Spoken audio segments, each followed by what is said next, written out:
नमोऽस्तु भगवन् विश्वेश्वराय महादेवाय त्र्यम्बकाय त्रिपुरान्तकाय त्रिकाग्निकालाय कालाग्निरुद्राय नीलकण्ठाय मृत्युञ्जयाय सर्वेश्वराय सदाशिवाय श्रीमान् महादेवाय नमः।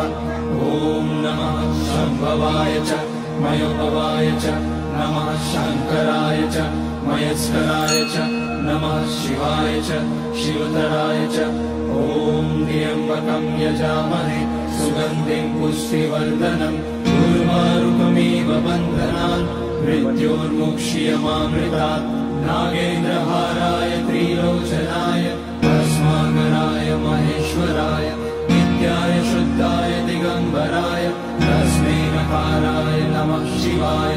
मन्दाकिनी सलिलचन्दन चर्चिताय नन्दीश्वर प्रमथनाथ महेश्वराय